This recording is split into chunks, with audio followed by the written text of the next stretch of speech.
नमस्कार, बहुत बहुत स्वागत है न्यूज़ 21 में। आप सबका आपके साथ मैं हूं Ritika Pandey. My special bulletin अपना उत्तर प्रदेश देख रहे हैं और खबर आ रही है जहां कानपुर देहात की रानिया थाना क्षेत्र के विश्रामपुर छोटापुरवा गांव में दबंगों की साजिश से ग्रामीणों के घरों और खेतों में भारी नुकसान हुआ है। ग्रामीणों का आरोप है कि कुछ दबंगों ने उन्हें गांव से पलायन करने के लिए धमकाया है। विरोध करने पर उन्होंने गांव के बाहर बहने वाली नहर की रजबहा काट दी है, जिससे तेज बहाव आया है। बता दें, पानी में घरों का खाना पीना सब बह गया है और तेज खेतों की फसलें जो हैं वो भी पूरी तरीके से बर्बाद हो गई हैं। आप देख सकते हैं विजुअल में, जहां ग्रामीणों ने इसे प्राकृतिक आपदा नहीं बल्कि साजिश बताया है। जलभराव से मच्छर, जहरीले कीड़े मकोड़े और संक्रमण बीमारियों का खतरा बढ़ गया है। पीड़ितों का कहना है कि पहले भी भूमाफियाओं की धमकियों के कारण शिकायतें कई बार की गई, लेकिन कोई कार्रवाई अभी तक नहीं हुई है। ग्रामीणों का कहना है कि प्रशासन से तुरंत राहत दी जाए और दोषियों के खिलाफ सख्त कदम उठाने की मांग भी ग्रामीण कर रहे हैं। कई लोग खुले आसमान के नीचे रहने पर मजबूर हैं और चेतावनी दी है कि यदि कार्रवाई नहीं हुई तो वो आंदोलन करने के लिए मजबूर होंगे। कानपुर देहात से शुभ त्रिवेदी की खास रिपोर्ट।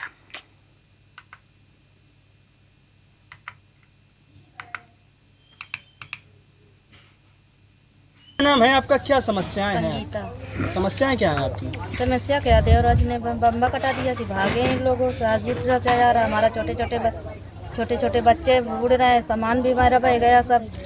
बताइए, हमको तो आ गए रोड पे, हमारे कोई बाल बच्चे खो जाएंगे तो हम कहाँ जाएंगे? अच्छा, ये आपका ही घर है, आप रोड पर रह रही हाँ, हैं? हमारा ही घर है। अच्छा, तो इसकी आपने शिकायत किसी से नहीं करी? हमने शिकायत बहुत फोन सगान किया, कोई सुनवाई ही नहीं है। छोटापुरवा का रहने वाला हूँ।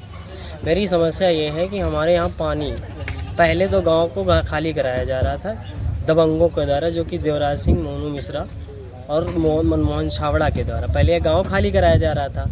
अब गांव नहीं खाली हो पाया तो नहर कटवा दी गई, जो हमारे गांव के पीछे बम्बा पड़ता है उसको कटवा दिया गया कि ऐसे नहीं तो ऐसे खाली हो जाएगा। अभी हमारे यहाँ पर इतना पानी भर गया है कि हम लोग निकलने के लिए मजबूर हो रहे हैं। अब 2-3 बच्चे डूबने से बच गए हैं, 2-3 बच्चे यहाँ पर डूबने से बच गए हैं। जैसे तैसे करके उनको निकाला गया। ये बात हमने प्रशासन को भी बताया, प्रशासन इसमें कोई मदद नहीं की, खाली उसको बंधवा दिया गया है। अब हम लोग जाएं तो कहाँ जाएं? इसके लिए हमने जिलाधिकारी से न्याय की गुहार लगाई, अभी तक कोई सुनवाई नहीं है। प्रशासन बस सहारा देता है कि आप शांत रहिए। पुरानी बस्ती थाना क्षेत्र के दक्षिण दरवाजा चौकी के पास पब्लिक लॉज की गली में अज्ञात टप्पेबाजों ने 60 वर्षीय लीलावती से लाखों रुपए के जेवरात छीन लिए हैं। आपको बता दें, घटना में आरोपी ने महिला को पढ़ने के बहाने बुलाया और गली में ले जाकर पूरी साजिश को अंजाम दिया है। टप्पेबाज महिला के परिवार और घर की परिस्थिति से पूरी तरह से वाकिफ था। सीसीटीवी फुटेज में ये पूरी वारदात कैद हो गई है। घटना के बाद महिला के होश उड़ गए और परिजन भी चिंतित हो उठे हैं। वहीं बात करें तो पीड़ित लीलावती के बेटे सचिन गुप्ता ने चौकी में तहरीर देकर आरोपियों के खिलाफ कार्रवाई करने की मांग की है। पुलिस अभी भी फरार आरोपी की तलाश में जुटी हुई है। बस्ती से दिलीप पांडे की रिपोर्ट।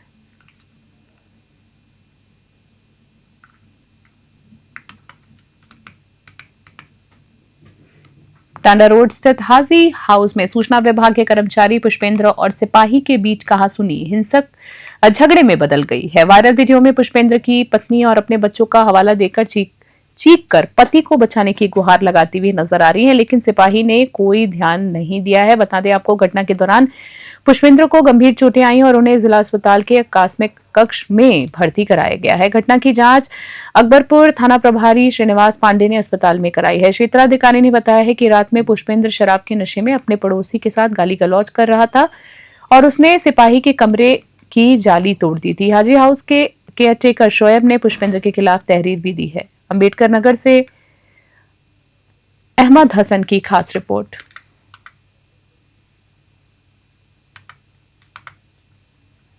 कर्मचारी मित्र बहु पुष्पेंद्र सर, और ये रगड़गंज रहते हैं पार्टल लेकर अपने बच्चों के साथ। और कल वाली रात में शाम में कोतवाली अकबरपुर की पुलिस ने शराब पीकर इनके घर में उद्दंडता की, इनको मारा पीटा, इनके बच्चों को मारा और इनकी धर्म पत्नी रो रही, रिक्वेस्ट कर रही, प्रार्थना कर रही, कोई छोटा बच्चा है, लेकिन ये पुलिस वाले उसको भी नहीं बख्शे। और जो बाबा योगी आदित्यनाथ जी जीरो टॉलरेंस की बात करते हैं, तो मैं बाबा से भी निवेदन कर रहा हूँ कि बाबा देखिए आपकी पुलिस क्या कर रही है। ये तो अधिकारी कर्मचारी थे, आम पब्लिक के साथ ये पुलिस क्या करती है, पुलिस विभाग क्या करती है, ये पूरा जग जाहिर है। और इसकी लड़ाई जब तक न्याय नहीं दिला लेंगे, इसकी लड़ाई हम समाजवादी लोग यहाँ से लेकर लखनऊ तक लड़ेंगे।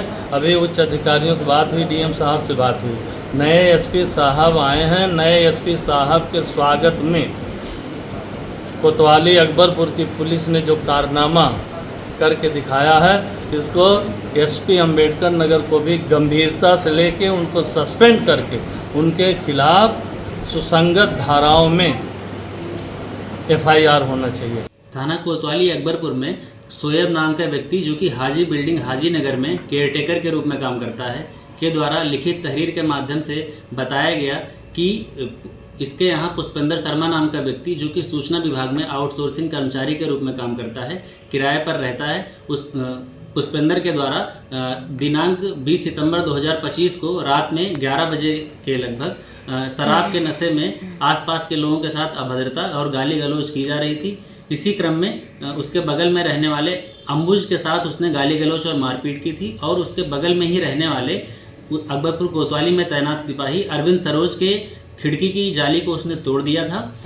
इस संबंध में जब सोएब मौके पर पहुंचा तो सोएब और अन्य लोगों के द्वारा पुष्पेंद्र को उसके कमरे में छोड़ने का प्रयास किया गया, जिससे उसके द्वारा और अभद्रता और गाली गलौज न की जा सके।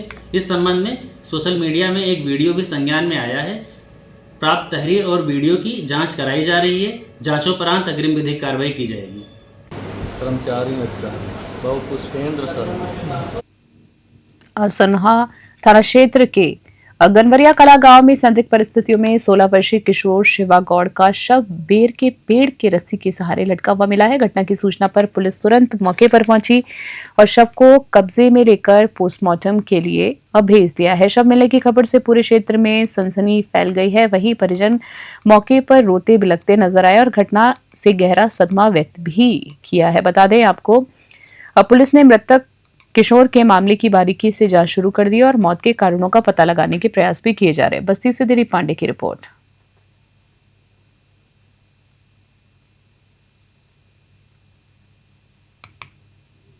भाजपा असम प्रभारी और पूर्व सांसद हरीश द्विवेदी ने नई जीएसटी दरों को लेकर प्रेस वार्ता की है। उन्होंने बताया है कि खाद्य, कृषि, स्वास्थ्य और शिक्षा क्षेत्रों पर जीएसटी दर 0% रहेगी। साथ ही देश में जीएसटी के 4 स्लैब समाप्त कर 18% और 5% दर लागू करने का फैसला किया गया। बता दें आपको, द्विवेदी ने कहा है कि नई जीएसटी कल नवरात्र के अवसर पर पूरे देश में लागू हो जाएगी और इससे करोड़ों किसानों, गरीबों और आम जनता को लाभ मिलेगा। प्रेस वार्ता में उन्होंने राहुल गांधी पर तंज कसते हुए कहा है कि देश ने समझ लिया है कि वोट चोरी कोई विषय नहीं है। उन्होंने आरोप लगाया कि राहुल गांधी अवैध तरीके से रह रहे बांग्लादेशी घुसपैठियों को बचाने के लिए बहानेबाजी कर रहे हैं। असम में हमारी सरकार ने हजारों घुसपैठियों को बाहर किया है और लाखों बीघा जमीन सुरक्षित कराई है।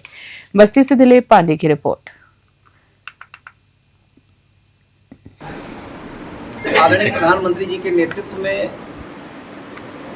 जब 2014 में भारतीय जनता पार्टी की सरकार बनी तो भारतीय जनता पार्टी का ये मानना था कि एक देश में एक कर होना चाहिए, वन नेशन वन टैक्स की व्यवस्था लागू होनी चाहिए। जैसे वन नेशन वन कार्ड,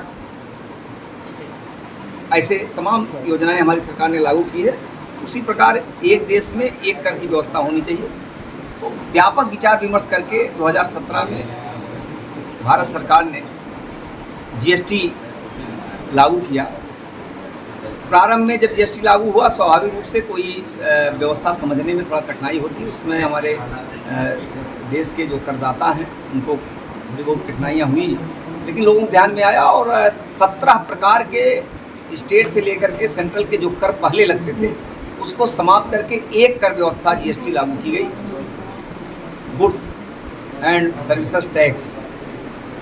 और उसके कारण देश की आर्थिक जो कर का कलेक्शन हुआ वो बड़े पैमाने पर कलेक्शन शुरू हुआ और आम जन को जो फाइलों में समस्या होती थी, फाइलें मेंटेन करना, एक तरह से कह सकते हैं जो इंस्पेक्टर राज के कारण परेशानी होती थी, उससे छुटकारा भी मिला और व्यक्ति को एक जगह टैक्स दे करके अपना राहत देने का काम हमारी सरकार ने किया। महेवाघाट थाना क्षेत्र के अजरौली गांव में हुए बर्बर हमले का पुलिस ने खुलासा कर दिया है। शिकायतकर्ता चेतराम के भतीजे सूरज गुप्ता को गांव के ही किलवेस यादव और कल्लू सिंह ने शराब लाने से इनकार करने पर बेरहमी से पीटा है। आरोप है कि उन्होंने सूरज की टांग पकड़कर फाड़ दी, जिससे उसका निचला शरीर गंभीर रूप से घायल हो गया है। घायल सूरज को मजनपुर जिला अस्पताल में भर्ती कराया गया है। घटना की गंभीरता को देखते हुए पुलिस अधीक्षक राजेश कुमार ने तत्काल कार्रवाई के निर्देश दिए और दोनों आरोपियों पर 10-10 हजार रुपए और इनाम घोषित किया है। रविवार को महेवाघाट पुलिस टीम ने धाता मोड़ नहर पुलिया के पास दोनों आरोपियों को गिरफ्तार किया। उनकी निशानदेही पर घटना में प्रयुक्त बांस का डंडा भी बरामद किया गया है। गिरफ्तार अभियुक्तों को न्यायालय में पेश कर विधिक कार्रवाई अब पूरी कर दी गई है। कौशाम्बी से जेगम रिजवी की खास रिपोर्ट।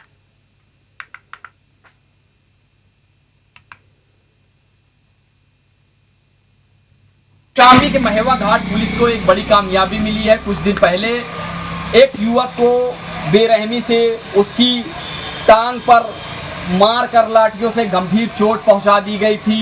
उसके बाद पुलिस को किलविस और एक अन्य युवक की तलाश जारी थी। इस मामले में पुलिस ने मुखबिर की सूचना पर चेकिंग के दौरान गिरफ्तार कर लिया है। हालांकि उसके ऊपर गंभीर आरोप थे, उसने युवक की टांगे फाड़ दी थी मामूली विवाद को लेकर के। इस मामले को लेकर के पुलिस अधीक्षक लगातार मॉनिटरिंग कर रहे थे। युवक गिरफ्तार हो गया है। फिलहाल पुलिस अन्य आवश्यक कार्रवाई कर रही है। कौशाम्बी से कैमरामैन सलमान के साथ जैगम अब्बास रिजवी। और अगली खबर देख रहे हैं। कासिमपुर थाना क्षेत्र के गौसगंज में जमीनी विवाद में दबंगों ने पुरत श्रीवास्तव पर जानलेवा हमला कर दिया है। हमला धारदार हथियार से किया गया, जिससे युवक गंभीर रूप से घायल हो गया है। आपको बता दें, घायल पुनीत को इलाज के लिए अस्पताल में भर्ती कराया गया है। विवाद की वजह 9 फीट जमीन का टुकड़ा बताया जा रहा है। पीड़ित पक्ष ने गौसगंज चौकी पहुंचकर न्याय की गुहार लगाई। पुलिस ने शिकायत पर तुरंत कार्रवाई शुरू कर दी है और मामले की जांच में जुटी। हरदोई से अनिकेत कुमार की रिपोर्ट।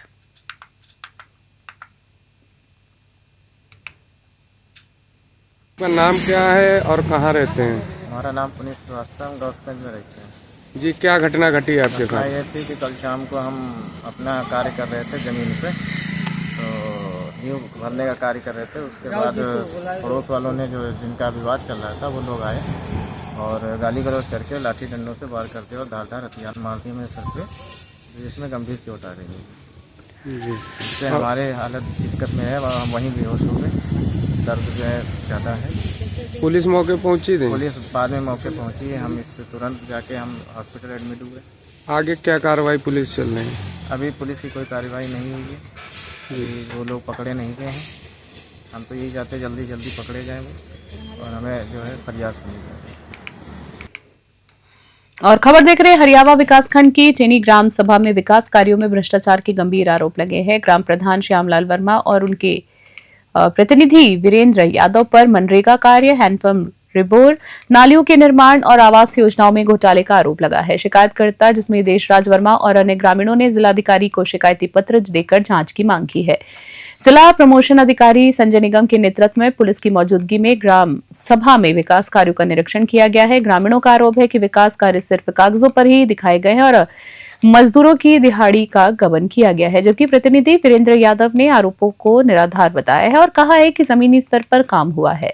जिला प्रमोशन अधिकारी साथ ही साथ आपको बता दें, उन्होंने बताया है कि जांच पूरी निष्पक्ष तरीके से की जा रही है और जांच के निष्कर्षों के आधार पर उचित कार्रवाई भी की जाएगी। हरदोई से अनिकेत कुमार की रिपोर्ट।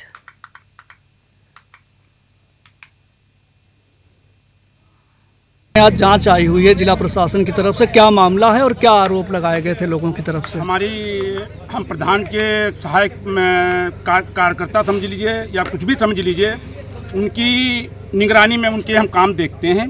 हमारी ग्राम पंचायत में हमारे छोटे भाई अनुज देशराज पुत्र नरेश, संदीप पुत्र रामकुमार ने हमारे ग्राम सभा के कामों की शिकायत की थी, जिसमें हमारे प्रिय मीडिया कर्मी हमारे साथ में जांच करा रहे हैं और जांचों की जो कामों की जांच है, हमारे प्रोबेशनल अधिकारी जी, नहर विभाग के अशासी अभियंता जी और अन्य बाबू जी जो काम करा रहे हैं, मौके पे आप हमारी मीडिया कर्मियों के भाइयों के साथ में हमारे सारे काम उपलब्ध मिल रहे हैं और मैंने ईश्वर से कसम खाई है कि ग्राम सभा में जो कुछ अभी 4-5 महीना बचे हैं 14 मंजिलों में मैंने काम कराए हैं।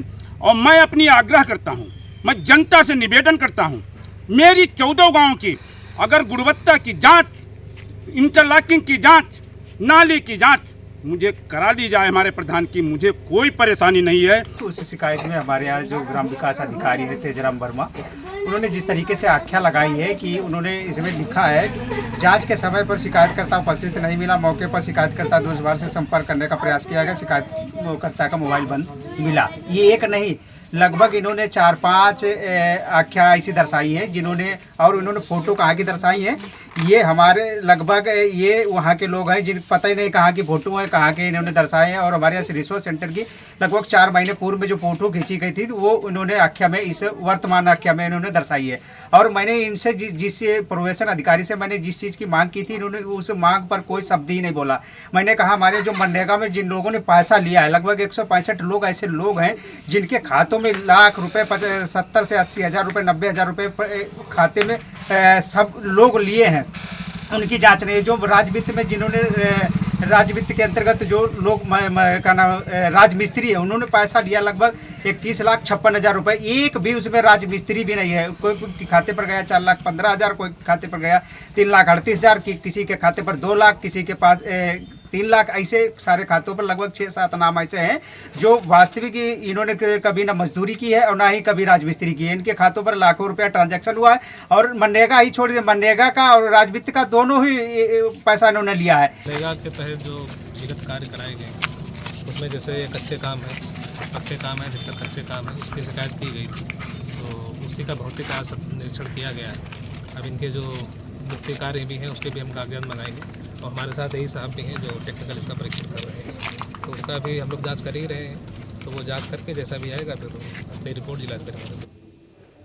और अगली खबर है, जिलाधिकारी पवन कुमार गंगवार की अध्यक्षता में शारदीय नवरात्रि मेले को सुरक्षित और व्यवस्थित रूप से संपन्न कराने हेतु बैठक आयोजित की गई। बैठक में वरिष्ठ पुलिस अधीक्षक तुमेन वर्मा, अपर जिलाधिकारी वित्त राजस्व अजय कुमार सिंह, पुलिस अधीक्षक नगर नितेश कुमार सिंह और नगर मजिस्ट्रेट विनीत उपाध्याय सहित विभिन्न विभागों के अधिकारी मौजूद रहे हैं।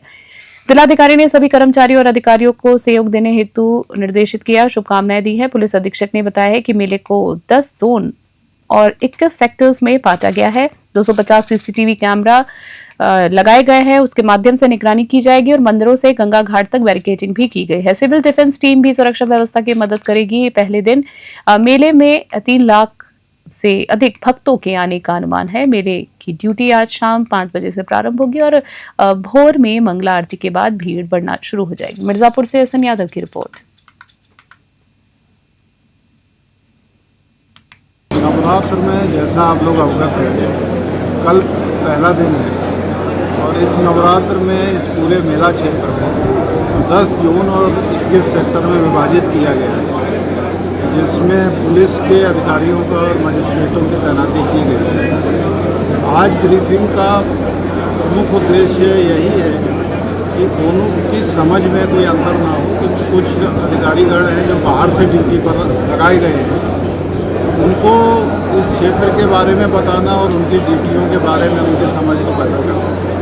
आज देर शाम से ये ड्यूटियाँ प्रारंभ हो जाएंगी और निश्चित तौर पर निर्विघ्न रूप से इस मेले को संपन्न कराए जाने के लिए जिला प्रशासन सजग है और पूर्णतः प्रयास किए जा रहे हैं। इसी प्रकार आज जो रामगया घाट पर पितरों के तर्पण का कार्यक्रम है वो अच्छी तरह से आज संपादित हो रहा है। पूर्ण विश्वास है कि नवरात्र में भी अच्छी तरह से सारे कार्यक्रम संपादित होंगे। खास बुलेटिन में इतना ही। बना रहे न्यूज़ 21 फिलहाल के लिए नमस्कार।